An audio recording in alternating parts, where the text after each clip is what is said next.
Welcome to Unintended Consequences from Intent Clinical, where we're discussing topics that no one, except maybe our current guest, wants to talk about in public. Today's guest is David Manheim, host and co-creator of the Dopey podcast, one of our very favorite podcasts to listen to, and also a very dear friend to both Arden and myself. He started this podcast, Dopey, with Arden's brother, Christopher O'Connor, and it has been a staple of all of ours to listen to cry to sometimes, and to laugh with. So David didn't start out as a podcast creator of Dopey. He started out in the entertainment field and was unfortunately, or fortunately for some of us, toppled by addiction, and he became a sober man for periods of time, punctuated with symptoms, and he mourned and lived with the loss of his co-host Chris in ways that were both profound and relevant to all of us who felt that loss. So thank you, Dave, for joining. Thank you so much for having me.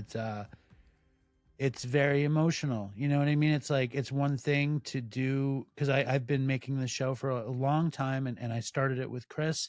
And I talk about Chris every week. And I had the pleasure and the privilege of having Arden and her mother, Arden, on Dopey over the summer. And just to explain what I do, because I know that Dopey is like, it's what I do.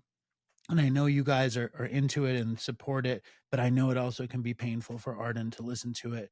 And her mom didn't really understand how present Chris is still in our show, and just looking at you guys. And I know this doesn't need to be about Chris, completely, but looking at you guys, and even the first time that we spoke, I knew how important it was to you. And it's so important to me too, that it makes me emotional, because it's a different kind of thing. So I appreciate being here a lot. Thank you.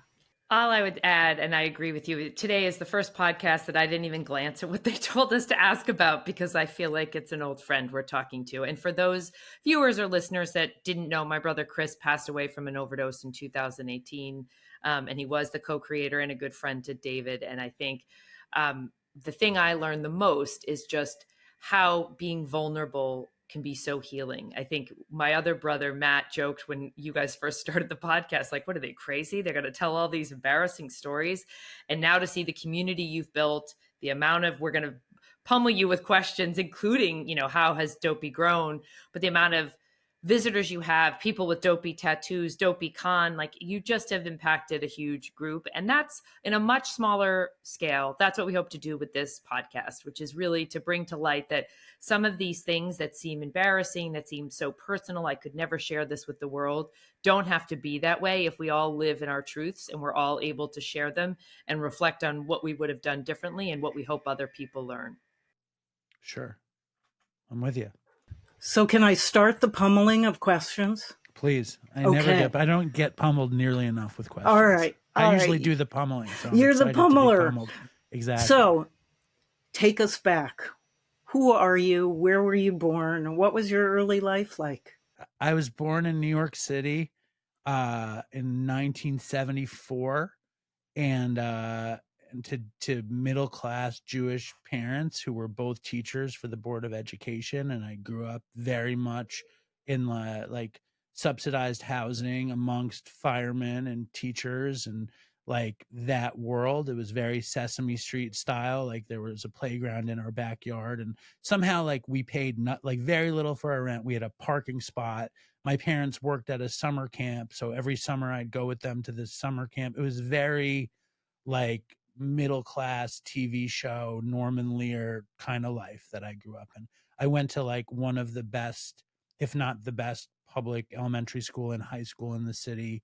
Like people say it's like the greatest in the world. And it was very fortunate. I got in when I was 3, and I stayed until I was 17. And like, so it was really due to your skill set at 3, right? Oh yeah. I was dazzling. I was a dazzling manipulator at 3.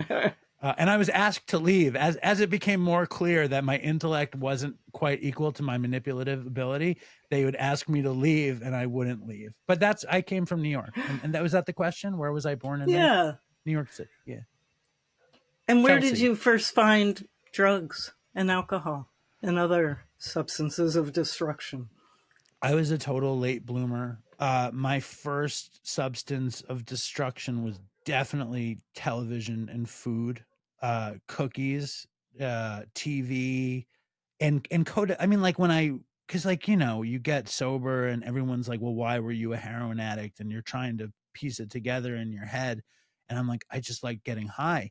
And then when I would go back into my story, I didn't drink. Like the first time I drank, I was probably 16. I was at a summer camp, and I felt very alienated. I was a waiter at a summer camp because I think my first addiction was codependency. I think my first addiction was my friends. I made these friends when I was 4 through 12, right? And they're still my friends now, these men now. And when I was with them, I felt safe. And when I wasn't with them, I didn't know what was going on. And I was totally dependent on the group. And when I went to this camp, I was alienated and I was alone, and it was the first time I ever felt depression and isolation and kind of all of the telltale alcoholic symptoms. Like I wasn't comfortable in my skin. I remember that summer I would be alone. I would wait tables. I was a terrible waiter. And I would wait tables and I would lie on a hill in between the shifts listening to Abbey Road on a Walkman, like depressed, like didn't know what to do. And at the end of the summer, I was befriended by the kitchen staff who were all like European English people. But I wasn't very close with them, but they thought I was funny, whatever. At the end of the summer, they had a party and I think I drank 17 screwdrivers and I blacked out and I almost like died throwing up. And I never liked alcohol. Like I did that.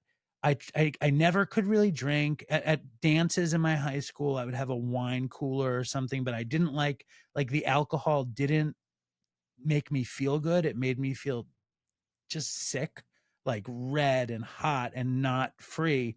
And it was sometime towards the end of high school that I smoked weed. And I was like, I like how this makes me feel. But still, I wasn't alcoholic or, yes, Arden. I see you. Yeah, well, you can see my questions. I have two. Yes. So, what was the difference between the alcohol and the weed in terms of what it did for you? Was it the relaxation effect? And then the second question is around the cookies. And do you still need to worry about cookies? Because I've heard this from so many people with addictive histories that sugar can be just as much of a high as anything else. I think I'm 10 days off of sugar right now. Well, I don't think it's going to be a long term. I think it's more of a binge diet. But thank you.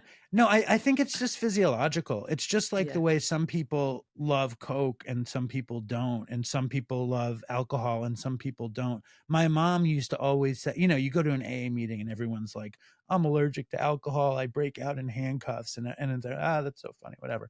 When I was a kid, my mom would say she was allergic to alcohol because she would get uncomfortable and her face would turn red and she would not feel good. And I think I had that physiological effect to alcohol. And then you hear so many people say, I can't smoke weed. It makes me paranoid. It makes me crazy. And I didn't have that with weed. I had total, I have arrived, like total, it was the ultimate feeling for me, marijuana. It made me feel exactly as I wanted to feel because I was so neurotic. I was such a neurotic person. Weed gave me this ability to not to relax, to not care, to be comfortable, to not be fearful. And that was what the marijuana effect was for me. So tell us where it goes from weed, because a lot of people use weed and have pretty functional lives. Like, is that where you stopped? Where else did it go, and when did it become problematic? Well, if it had just stayed weed, I think I would have a much different life. But as soon as I got into weed, I was in college, and I was also very enamored in old school kind of beatnik rock and roll stuff. I loved I loved music, I loved rock and roll, and then if I was very into it and I started to uncover the stories behind the music, why was the music sounding different, why was it changing, and I was very interested in that. So as I read about that, I was interested in those guys and women and what they did, and I found Oh, they took psychedelics. Oh, they took opiates. Oh, they did cocaine. Oh, they did heroin. Oh, they did all this stuff. And I think in college, I was in a band. In high school, I was in a band too, but in college, I was in a band. And I think I had taken psychedelics a couple times in high school. But in college, I was like, we're in college. This is what we're supposed to do. And I started smoking weed in college. And I said, I'm not going to ever not smoke weed. And I probably smoked weed from 1992 to 2015 daily, unless I was in an institution or jail. Like there was not a day, or maybe very few days, that I didn't. And then like I started taking LSD in college, and I started taking mushrooms in college, kind of typical American college stuff. Then if there were pills around, I would take them, but I wasn't like in danger of scary drugs for a while. And then at the end of college, I did a little bit of coke, but I didn't like it. It did not gel with my physiology, and I wound up becoming a television producer. I was actually a television production assistant, and my friend was delivering weed around Manhattan and living in my apartment with me. And his name was Todd. He actually became this big part of our show. And he loved coke, and he would make friends with the doorman of the city. Like he would go to a building and sell weed to somebody in the building, and then he'd find somebody that had coke. And he came home one night. He would always come home with a bunch of weed and a bunch of money and probably a bunch of ice cream. And we would sit there and get high and eat ice cream, and then sometimes we would do coke. But I hated the coke because I wouldn't be able to sleep. And one night he came home with this card that said indulge on it, and it was a delivery service, and the delivery service delivered everything. And I had a job working as a TV producer, and I was in Michigan scouting a location for a TV show. And when I came home from the trip, there were like 12 kids from my college at my apartment with Todd, all buying coke off of the kid. The kid from Indulge was like 16, and he was selling drugs to all the kids from my college who were all like 22 or something. And I walked in, me, Mr. Street Smart City person, and I was like, well, if you're going to make all this money from me in my apartment, what are you going to give me? And he takes out 2 bags of heroin, and he threw it on the table. And I had done heroin once in college, and I was like, I threw up. Like I did heroin the one time in college. I was like, that's too much. I'm just going to stick with weed. But then when this happened, me and Todd split 2 bags. It was a Sunday night. We got ridiculously high, passed out. And in the morning, we were higher somehow. And I felt so good, calm, not afraid, not concerned, exactly the way I wanted to feel. And from there, I started to kind of excel at my job. And I went from being a production assistant to kind of an associate producer to pitching shows. And I got to make a show. And as soon as I got to make a show, I got a decent contract making money with them. And for whatever, I think I was scared, and I was arrogant, and I just thought I could afford. I remember I made the decision that I was not going to not have heroin, because before that I would do it once a week here and there. And from there, I wound up with this ridiculous heroin habit, making not very much money. But at 23, I thought it was all the money in the world. I was living in low income. I was living in an apartment on 24th Street that was $300 a month, and I was making like $90,000 a year, and I couldn't afford to pay my rent at all. And I lost the job because I couldn't afford to keep up with the heroin. I tried to be on methadone. I didn't like it. And I had this moment where I went to detox, and I was like, I could tell the company or I could tell my parents. And for whatever reason, I told my parents, and I was in breach of my contract, and they fired me. And that's when my addiction went from kind of amateurish to like never ending. Let me just ask a question before, because I'm sure we're going to get into that too. But, as somebody, it's one of the things I always used to say. Chris and I were very similar personality wise, but I always said when it came to drugs and alcohol, like he made a left and I made a hard right. I've never smoked weed. I drink alcohol very carefully just because of our genetics. But what I never understood is both, I was firstborn, so maybe it's the, you know, the realities of being a nerd and the first one born in the family and a girl, but between the medical issues that could pop up, like you're mixing all these drugs, even when you talk about, like, I would try pills and then I would do this, and but it wasn't hard drugs. I would have such fear about the blending of all those things in my system, and or the consequences, the legal consequences on any part of the journey to date that you've talked about. Was that even a thought in your mind, or is it just so far from where you are because you like the feelings that the substances are giving you, or it serves some other function? I think I loved the feeling, and I think you get this weird sort of fake pride around it. Like I remember, and it was from weed.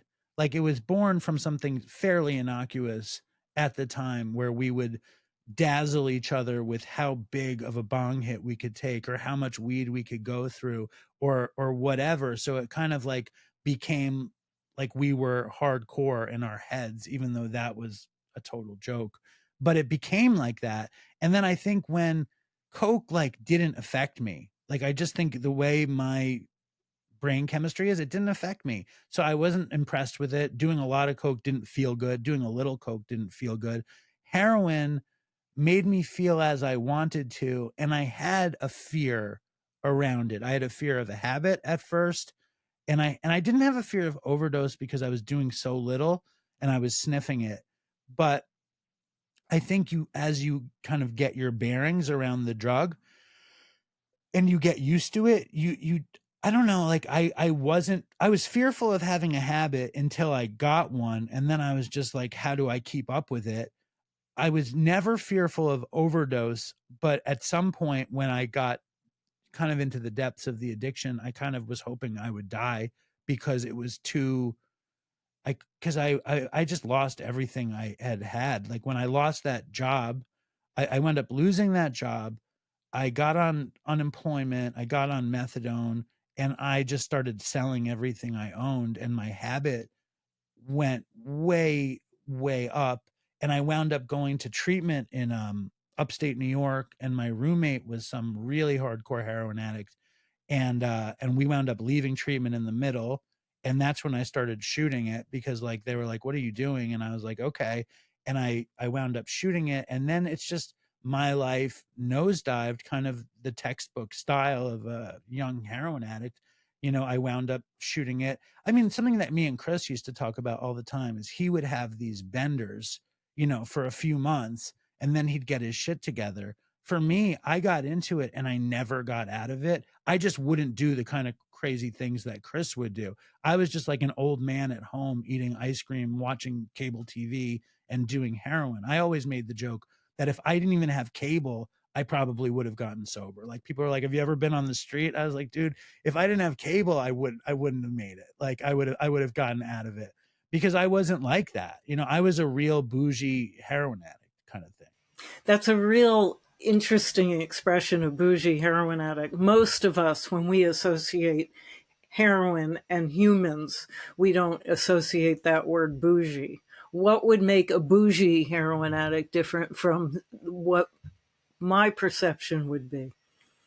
I think I was really in it for the the simulated safety of it, Mm-hmm.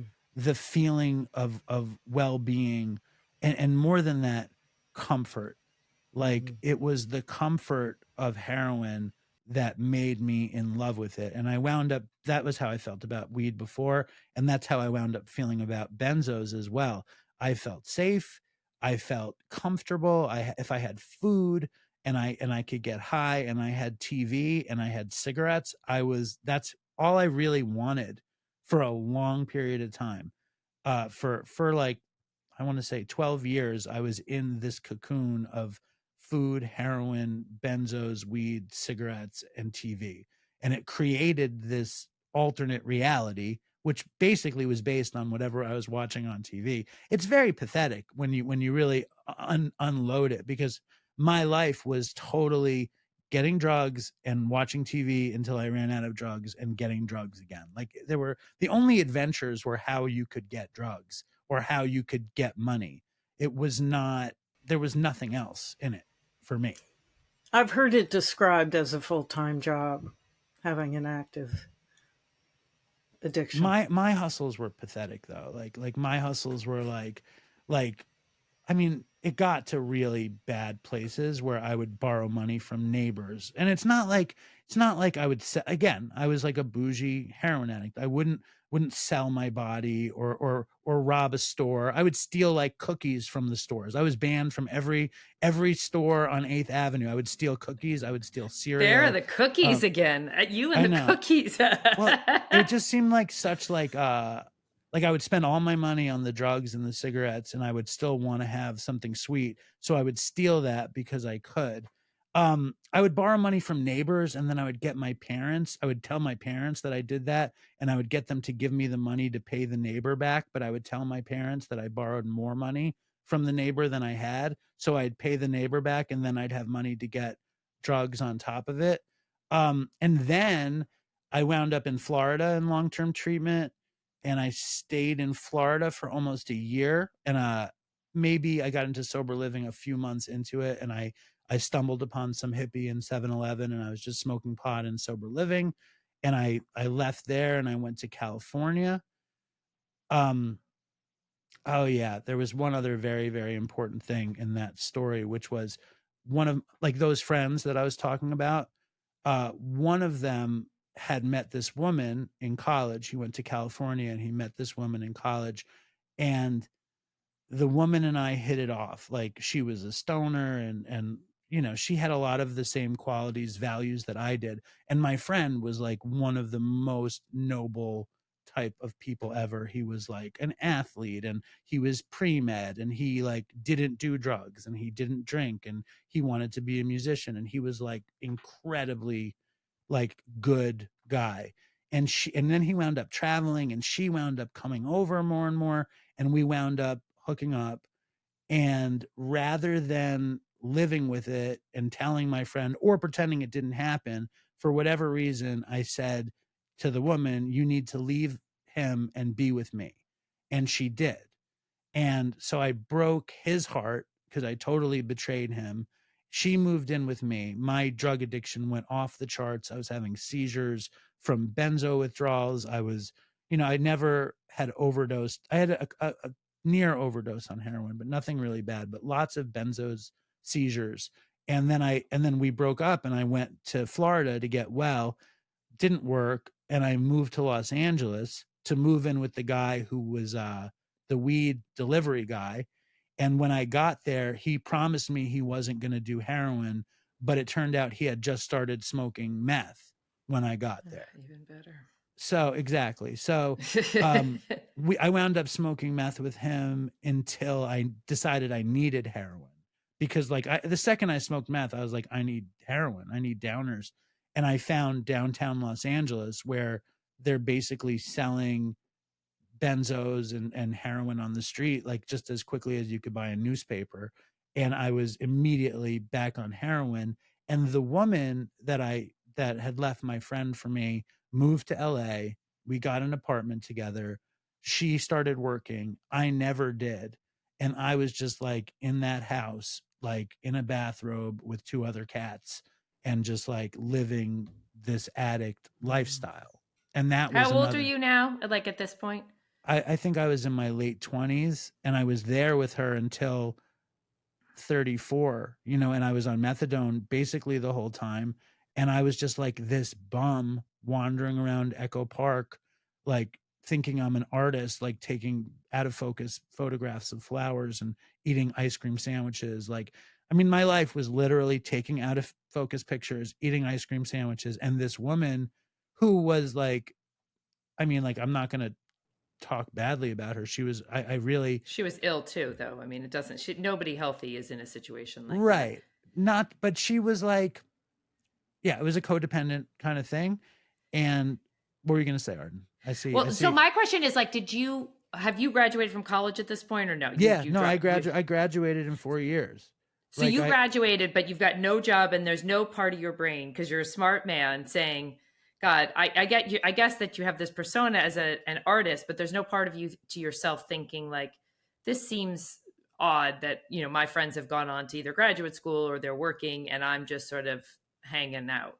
Well, it's funny because the guy that she was with had become a doctor, the guy who I betrayed. He had become a doctor. I don't know. I had a lot of friends that were kind of losers. I had a lot of friends who were still in school, who were not firmly in a career of any kind, but that wasn't what it was about. I think I was so in a delusion of reality. Like I figured, because also like the apartment that I lived in Manhattan that was low income housing or whatever it was, my mother put me on a list when I was 11 to get that apartment. I got that apartment when I was 22. When I went to Florida, the staff at the Florida clinic or rehab told my parents not to pay my rent because it was enabling. It was a $300 a month apartment on 24th Street and 8th Avenue. Everybody else in our group were millionaires. And I'm like, we didn't have any money. It was not a good move to give up that place. When they gave up that place, I just figured, like in my life, I had landed pretty easily wherever I went. When I got out of school, I got a job in TV. When I lost the job in TV, I got a job producing at MTV. And then when I went to Florida, I was like, I could go to LA and get a job and be like making something amazing pretty quickly, because things had always happened very easily for me. When I went to LA, it didn't happen that way. I initially I got a job as a production assistant, but I'm smoking meth. I got a job on a TV commercial. It was a toothpaste commercial. Okay. And I was not built to smoke meth. Like, and I don't know if anybody is, but I'm really, really not well built to smoke meth. And I got this job in the art department of a toothpaste commercial. And I don't know if you know how this works, but you know, like the little thing of toothpaste on the end of a toothbrush, it's not really toothpaste. It's really ceramic, and they pre-make them, and they're called nurdles. And for some reason, they gave me the nurdle and said, just hold on to the nurdle, and when we need it, we're going to get it from you. I'm smoking meth in the car going between the production office and the location. And I have weed and meth and the nurdles. And I was terrified they were going to find the Do you ever nurdles. listen to yourself? This is why I've got Dopey weed, was such meth, a and nurdles. yeah. This is why Dopey was it's such so a success. ridiculous. I know. I'm not. I mean, so then they're like, okay, PA or whatever, David, we need the nurdles. And I said, Nurdle alert. I don't know. I don't know where they are. And I lost the nurdles because I had hid them with the meth. And then for 2 hours, the whole crew, there's hundreds of people shooting this toothpaste commercial, is searching the sound stage for these nurdles. And I hid them because of the meth. And somebody found them under the sink in a box with the meth and some weed. And like, they didn't blame me, like whatever, everything was fine. And they're like, okay, a disaster avoided. We have the nurdles. And then they're shooting the whole thing, and I'm getting comfortable. I'm like flirting with a craft service girl. And the next thing I know, I'm standing with the producer. And for some reason, I was compelled to tell them, I was like, oh yeah, that was me. I did that thinking that everything was okay. I got fired on the spot. Then I got I know. I'm not. Listen, Arden, you're like a together person. I know these stories don't make sense. They don't make sense to me either. But you have a real lack of judgment when you're impaired on that level. And I got to tell you, so the reason I laugh so hard is because I feel like I've heard every version of this from my brother. And as the nerd in the family, if I went through this whole nerdle experience, like I would have been taken out in handcuffs within minute 7. There is something about people who have addictive disorders, and I'm sure this is too far of a blanket statement, but my experience has been they often have, because they've needed to use charm to get their way to continue the addiction, they often have this way, before the term gaslighting was even possible, of making people around them feel like they're the crazy ones. It's not Chris who did all the things. I remember his coach once told me, not his basketball coach, but he had like a life coach at one point. And he said he saw my brother coming into the appointment in the middle of Waltham Square, and there was a car accident, and my brother had clearly caused it.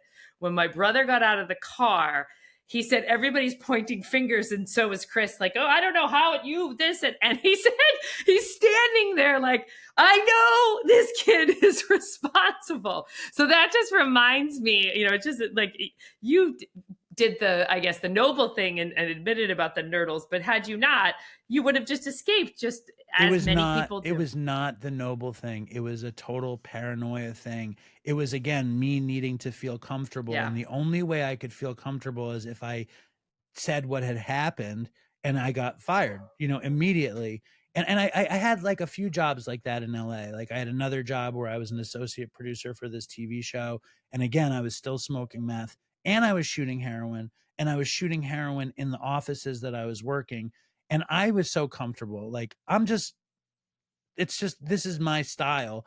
I kept a box of needles in a tissue box in the bathroom, the shared bathroom of the TV place, in the middle drawer. I had comic books and needles in the middle drawer of the bathroom that everybody used, so that if I had to go to the bathroom, I could read comics and shoot heroin.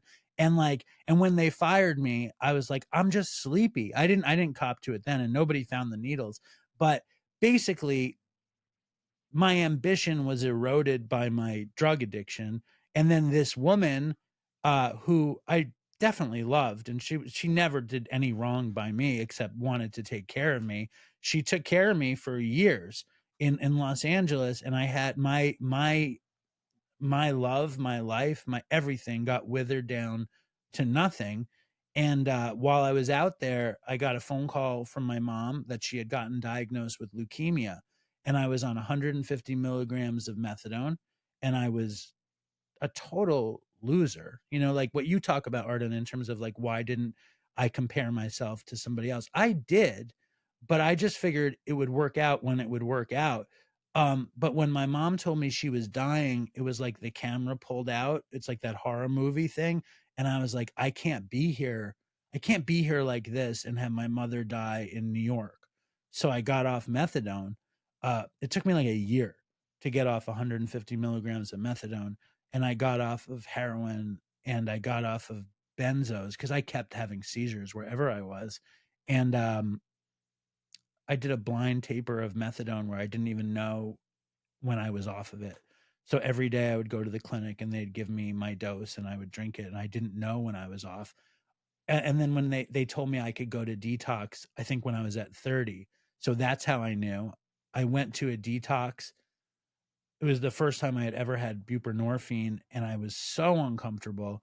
And some crazy person ran into that detox with heroin, with black tar heroin, and they opened it up in the detox, and everyone did it.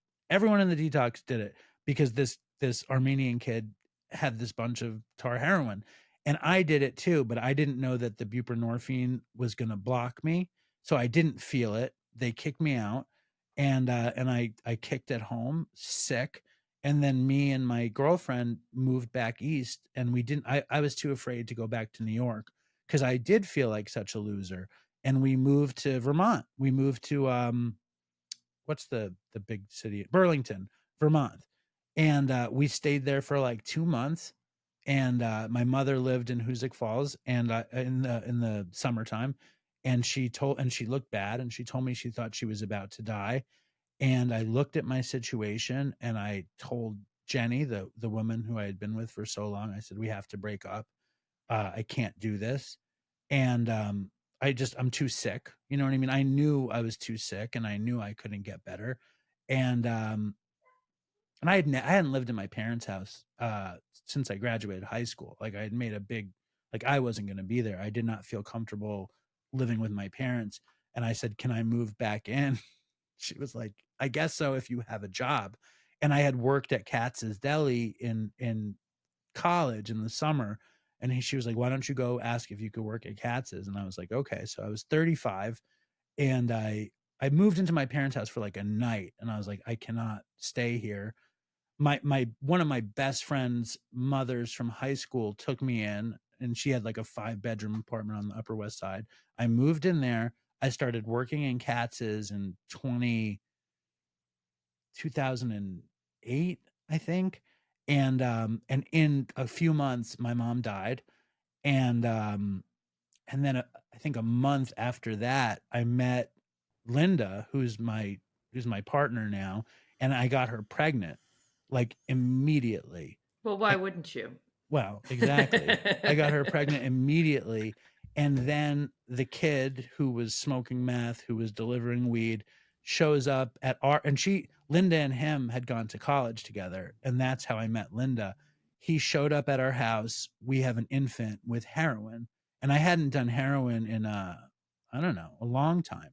And I did it with him. And I started doing it a little bit here and there. And Linda catches me doing it, and we have an infant. Our daughter's, I don't know, 10 months old or something when she caught me. And she's like, she's like, you need to leave. And I left, and then she said, I'm moving home to my parents' house and we're done. And I wound up moving to the Lower East Side, and my heroin addiction went off the charts. I was managing Katz's at that point. I was waiting tables at Katz's at that point. I was making more money than I had ever made. Even just waiting tables at Katz's, I made more money than I'd ever made as a TV producer or anything else. I hadn't worked in fucking 10 years. You know what I mean? Like, so all of a sudden I'm working, I'm saving money, and I have money to support my heroin addiction. And, one of the owners of Katz's is my third cousin, my father's second cousin. And when Linda got pregnant, he was like, you can manage the store. And I knew I was not qualified to manage that store. And then he said, when I step down, you can own Katz's with my nephew. And I knew I was not qualified to own Katz's, nor did I deserve it. But I kind of wanted it. I would have been a multimillionaire if that had happened. But I'm waiting tables and I'm doing, like about $300 in heroin a day, and I'm managing the restaurant. On Sundays, I'm counting the money from Saturday. So it's like a back room with stacks of cash, and I'm nodding out into the cash. Like I am beyond, it's like a movie. It's like a total nightmare. And the nephew who was, getting groomed to take over the store, sees me. He's like, this is the guy I'm supposed to run this business with? I don't think so. Yeah. And they fire me. And I go to see my cousin, and I'm crying because I have an infant, you know what I mean? Like, and I knew this was the closest thing to a life that I had ever had since I was, before 23, 24. This was the closest thing because I had learned how to work. I had learned how to make money. I had learned how to be on a team. I was responsible. Even though I was using, I had become a hardworking using person. And my cousin said, you have to go to rehab, and you can come back and wait tables, but you can't manage the store, and you're definitely not going to get the store. And that's when I went to Mountainside and I met Chris. And it was 2011, and it's crazy, right? Because I remember I had pictures of my daughter, like, that I had printed off of like the phone, and I had them in my room in Mountainside, and I still didn't really want to be sober, though. I didn't want to do heroin anymore. Like, I knew I couldn't handle it. I knew that I could never afford it. Like, somewhere in the beginning, I was like, John Lennon couldn't afford heroin. Miles Davis couldn't afford heroin, but somehow I thought I could. And I knew pretty quickly that I couldn't. And when I was making, whatever I was making at Katz's, it was not that much. And I had a crazy habit, and rent is so much money in Manhattan. I was just like, I got to stop with this. And I had a baby, right? So I was allowed to see the baby 2 days a week. And only if my father was with me, and I would do visitation high until I went to Mountainside, and it was in the visitation. I remember, like, one night I walked into a wall literally, and I broke my nose, and I got a black eye, and my daughter's mother, my partner, was like, you got to get help. And that's when I went to Mountainside. And but I didn't get sober after that. I went home. Like, I remember the day I got home from Mountainside, I was like cleaning out my closet, and I found a new needle that I hadn't used. And I was like, I got to get high if I have this needle. And I got heroin, and I got high. And then I was like, I don't want to do this. And I stopped, and I started going to Narcotics Anonymous meetings. but I didn't really want to be sober. Like I didn't really want to do it. Have you ever wanted to really be sober? When I got sober this time, I did. You did. Yeah. Yeah. I mean, I think at that time, it was so much like I was just had vestiges. I had really thought I could smoke weed.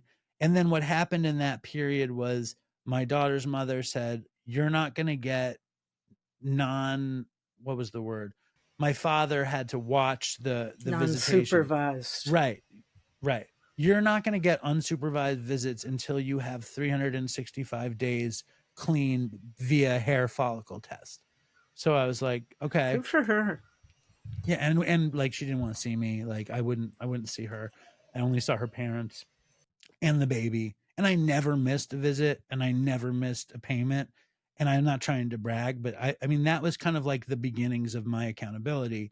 And I wanted the 365 days because even if me and Linda weren't going to be together, I loved Nora and I wanted to be with her apart from this thing, apart from, unsupervised or whatever. So I did Narcotics Anonymous, but I didn't do the steps. I think I did the first 3 steps and I got 300. I think I drank a handful of times, like dating, not like alcoholically, but I would go on dates and have a drink or whatever because I didn't think I had a problem. And I got my 365 days and I got without drugs. I mean, even though alcohol is a drug, so I didn't really get it, but I had a few drinks in a year.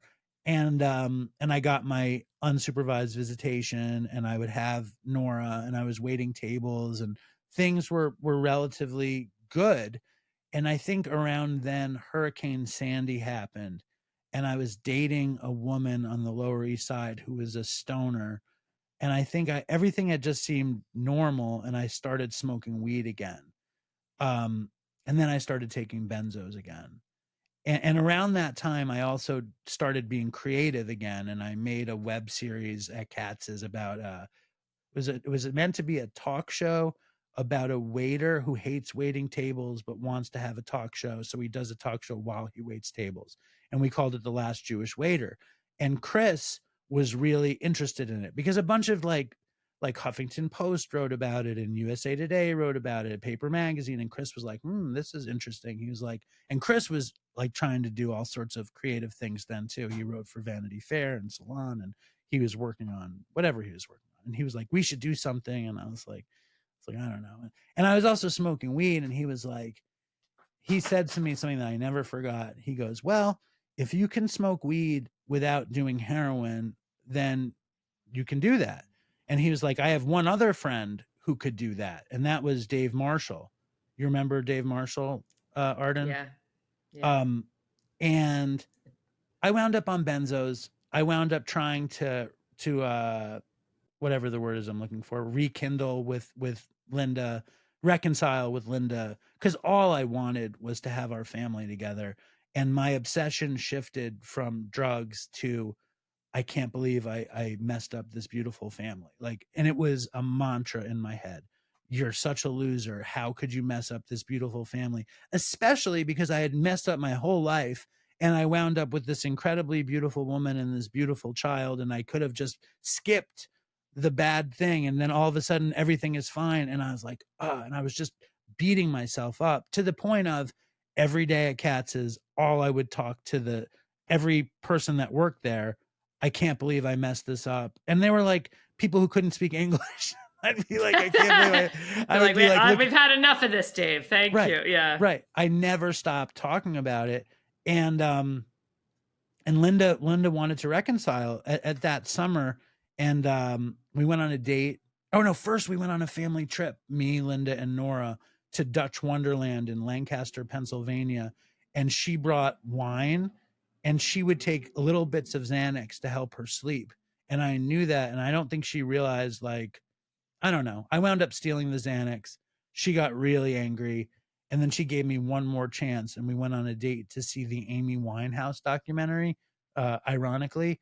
And I think I wound up coming home and taking some Klonopins and passing out. And she knew that I couldn't even be woken up. And she was like, listen, you can't have our kid if you're taking benzos. You got to get another 365 days. And that's probably when I was like, fuck, I got to get sober because this is out of control. I remember that my big, whatever, spiritual awakening, come to Jesus AA moment was I was in my kitchen in 2015 in August. It was probably 90 degrees. I'm chain smoking Marlboros, sitting at the kitchen table, writing Linda an email, begging her to let me smoke pot, that I could do that, that everything would be fine. I could be a good father. I could be stable. I wouldn't do benzos. I wouldn't do heroin. I wouldn't do anything besides smoke weed. And I kind of looked at my hands and I was like, what am I doing? You know what I mean? Like, how can this be the thing? And I went to an AA meeting in the morning, and somebody, it was a kid who was celebrating 10 years, and he was like 29, and I was like very annoyed. I was 41, and I said to the kid, he spoke, and he was great. He was like handsome, and he had tattoo sleeves and whatever. And I went up to the kid, and for some reason I was like, you're annoying. Your message was really annoying, very frustrating. And he's like, oh, I'm sorry. He was really nice. He was like, I'm sorry you feel that way. He's like, how much time do you have? And I was like, nothing. And he goes, well, did you drink today? And I said, no. And he's like, well, today could be your first day. And I was like, I guess it could. And I went home and even more annoying. Right. But it was annoying. But I was also like, that's interesting. Like, I didn't even consider what a first day would be. I had my cabinets were full of weed.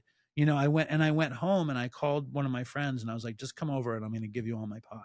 And I gave away everything I had. And then I found a different meeting the next day. And all I talked about was how I had wrecked my family and my obsession. And I remember hearing about the obsession could be lifted through the 12 steps. And that's all I wanted, was the obsession to be lifted. And I knew that I didn't do the 12 steps before. So I went to this meeting and I shared a little bit about that. And there was an old man who was from New Zealand, and he was a painter, like a famous painter from New Zealand. And he said, we'd love it if you came back tomorrow. And I did. And it was a 7-day-a-week meeting at 7:30 in the morning in Lower Manhattan. And I went every day.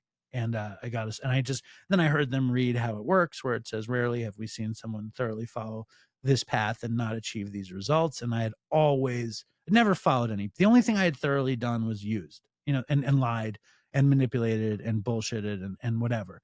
So like, I was like, okay, because I was 41. And I also had the greatest thought for me that I've ever had, which was, maybe I'll live to be 82. Maybe this is half my life. And this is what I have. I have a subletted apartment. I have a waiter job. I have a kid I don't get to see without supervision. I was like, what would sobriety look like? And I said, and I wanted to see what it would look like. And I went in really, really serious.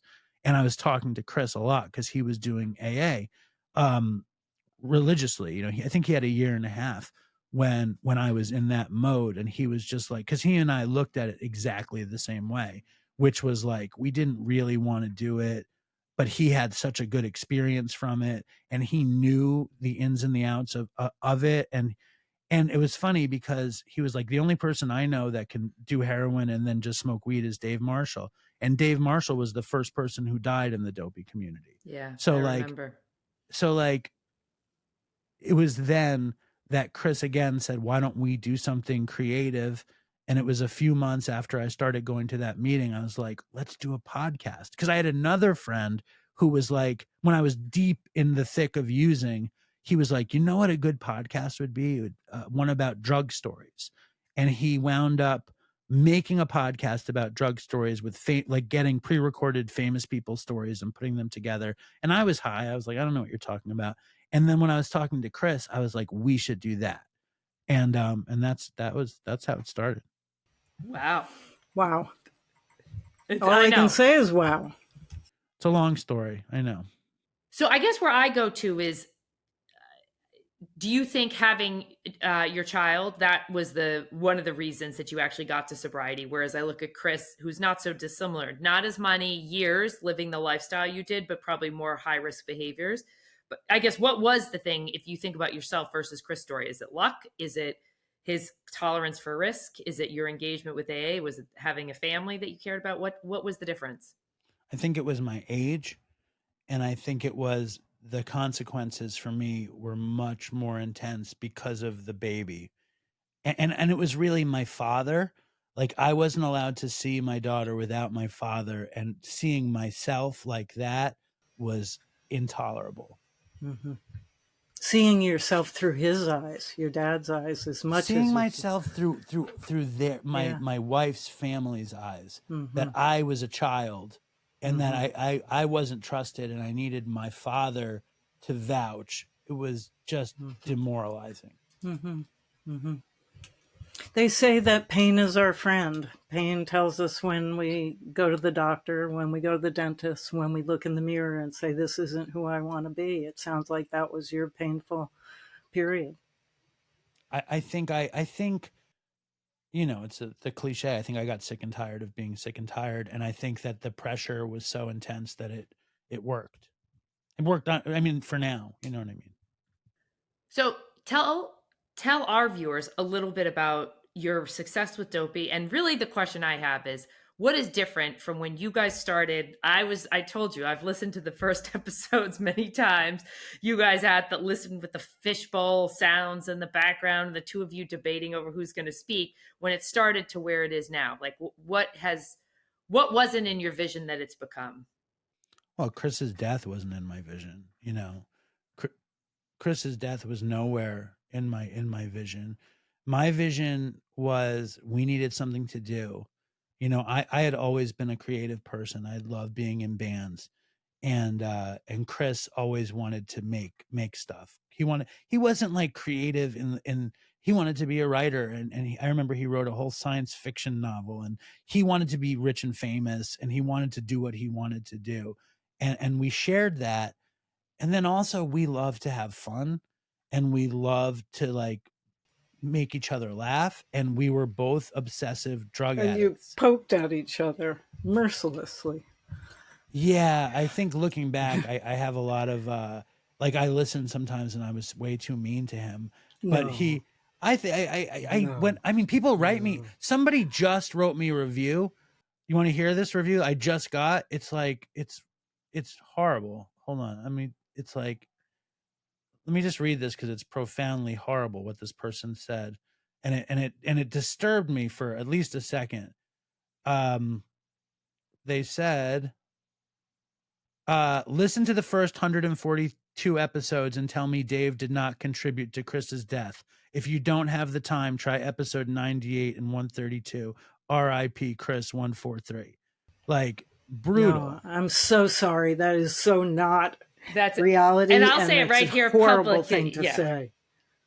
As his sister, there's not been one moment ever that we have thought anybody contributed to Chris's death other than Chris. And I got to tell you, that was what he liked about your dynamic. If you had sat there and said, well, Chris, tell me the story, and then, you know, like I would interview somebody, he would have been out of that podcast by episode 6. You know, he never felt anything but true love for you. And I know that from being his sister and being close to him. Well, I know that too. It's just crazy to hear that. And I know that also with our show, especially in the beginning, there was a huge contingent of the audience that was high. And when Todd died first, the kid who sold weed on the bike, the kid that did meth, and, you know, he died. And I was devastated, and I was totally changed. When Todd died, nothing was funny to me in the same way. Chris was trying to get me to laugh at stuff, and I couldn't. Nothing was the same. And I think it was around then that he relapsed also. And I think when he died, and I was so affected by this death, because it's like, he made the show with me. It's his show, and he's not here anymore. And I was totally damaged by it. And I think the using members of the community couldn't deal with it. You know, they couldn't deal with me trying to talk about recovery in a different way. They couldn't deal with me warning them in a much more sharp way, because like, everyone's dying. I mean, this summer we just lost this really, really integral part of our audience. Last summer we lost somebody like that. The summer, I mean, it's like every summer some major Dopey Nation person dies. And Chris dying was shocking. In terms of our success, I think me and Chris had the same thought, which was we were both classic addicts, egomaniacs with inferiority complexes, believing we could do anything. And I think we both thought that Dopey was nothing, but we thought it could be bigger than anything. And it still is the same thing. I think it's nothing, but I think it could be bigger than anything. The other thing is that when Chris died, like when Chris was alive, like we barely did interviews. He never wanted to have guests, which was fine. And like we played chicken, basically who could do less. Like, cause Chris and I were classic slackers, and like effort was definitely shamed. And we did work really hard at the show, but it sounded crappy. We were super laissez-faire with everything we did. Chris did all the technical stuff. Like if you read the descriptions, it's like 10 words. And then after he died, I was like, what would make this fun for me is to make money at it, get big guests, make it bigger. I don't have the fun of Chris, so I need to blow this up to have fun as a challenge. And that's what I've learned. And I'm going to give you a minute to plug yourself. How many downloads do you have? How do you tell us about DopeyCon? Brag for a minute about your accomplishments. This Saturday we're doing our DopeyCon, and it's also it randomly lands on our 500th episode. So it's like very emotional and exciting. I mean, like the download numbers, supposedly we have over 17 million downloads, but it's like all this, the counts are, Apple says one thing and somebody else says something else. I mean, for me, like the greatest reward is that I have something to do that I love to do. Like that's the biggest reward. I love making the show. I love the music in the show. I love the stories. I love the community. I love what we did it for in the first place was to say, because Chris and I think the thing that we had in common more than anything is we were these horrible drug addicts from really good families. And we both knew that what we were doing was intrinsically wrong through our family's lens when we were doing it. So when we did Dopey, we could talk in that way of being really horrible drug addicts, but also through our parents' voices, through our sisters' voices, through our school's voices. And I think like that shared thing of doing the worst shit ever, but knowing it created this safe place for people like us. And there aren't necessarily like billions of them, but there are a lot of them, and they need to feel, I'm happy that they feel together. I love it that you call it Dopey Nation. I love it that you have made this community Hymns for the Hymnless, whatever we want to call that. I love that random. You are. Yeah. That's the other I know, thing. but you say it's random. And then and David, we have to stop. As much as I want us to continue through the rest of the day, we have to stop. I apologize. So, no apologies. Question for you. If you had a card laminated in your pocket with one quote on it, what would the quote be? Get busy living or get busy dying. Love it. Thank you. Thank you. And thank you, David Manheim, for joining us today on our podcast. You certainly did talk about the things that nobody wants to talk about at Thanksgiving, and we appreciate every word you have said today. Thank you. Thank you, guys.